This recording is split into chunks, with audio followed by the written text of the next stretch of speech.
The Rainwater Killer, Episode 11, a Haunted Library exclusive series.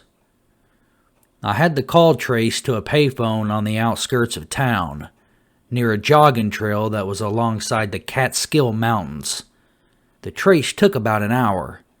I sped to the site, my first time on this part of town.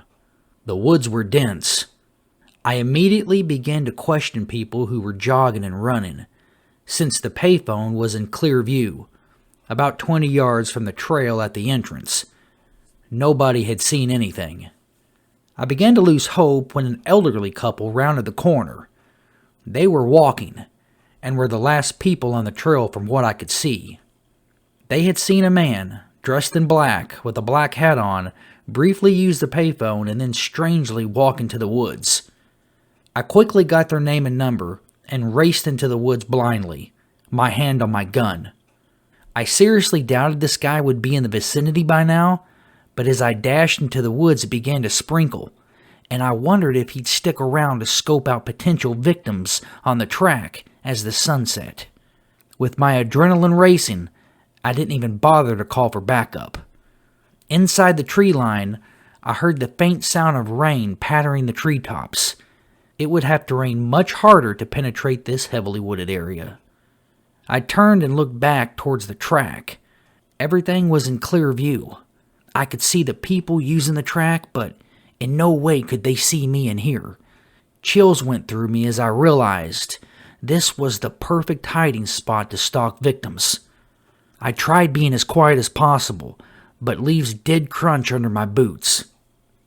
I took my police jacket off and hung it on a tree. I wanted to be free and loose with my hands if I had an encounter.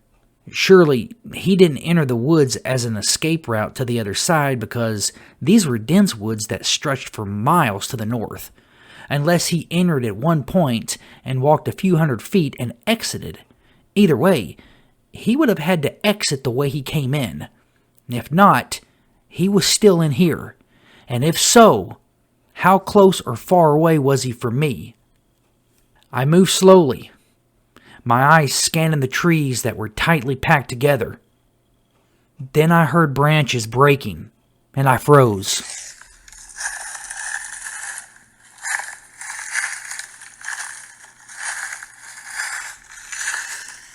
I held my breath. It was getting dark, and it was even darker in here. He was around, or this was a large animal such as a deer. But my instincts told me it was not a deer, and I suddenly knew I was out of my element.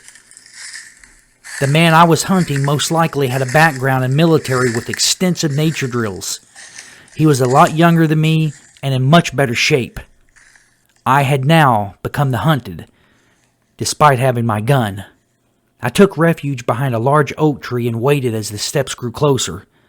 It was getting harder to see in here, and my adrenaline began to kick in. My heart rate increased, but I labored my breaths, trying to aim myself in the direction of the footsteps. I didn't want to be snuck up on from behind and knifed or shot. I wish I had called for backup. The crunching of the leaves and sticks stopped. Look at me. Look at me, detective.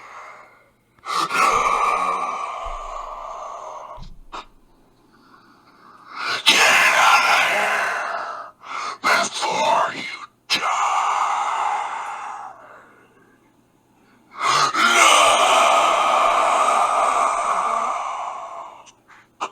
I stayed calm, though the voice had sent more chills through me. My heart thumped as I fought off the urge to fight or flight. I had to remain calm or I was going to die in here. I had no flashlight aside from my cell phone, and that wouldn't reach far in here, and it'd make too much noise by grabbing it from my jeans pocket. I wasn't prepared, and I silently kicked myself in the ass for that. I fully pulled my gun out and waited for an attack. It was obvious this guy was far ahead of 90% of the population and being stealthy in the darkness. He knew where I was, but I didn't know where he was, and that scared the shit out of me. "Frank, you need to leave the woods. Now." A voice came in my head. It was my inner self, my intuition. I held my gun out in front of me with my right arm, my left arm scanning for trees and limbs as I slowly began to walk backwards, not taking my eyes off the area the voice had came from. It was now total blackness. If he lit me up with a flashlight, I was fair game for bullets. If he didn't have a gun, his ass was mine.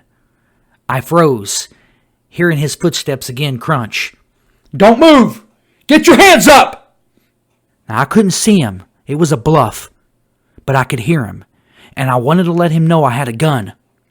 I listened as the footsteps slowly began to dissipate into the night. He had basically ignored my orders, realizing I had no idea where he was. I didn't move again until the footsteps could no longer be heard. I put my gun down and grabbed my phone.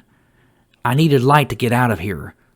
I was out after about 5 more minutes of walking, thanks to the cell phone light.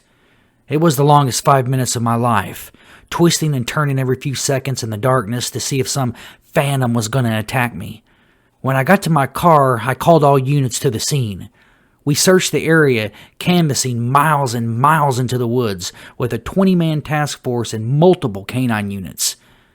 The dogs had picked up a trail, but the trail abruptly ended, unexplainably, in the woods. We found nothing.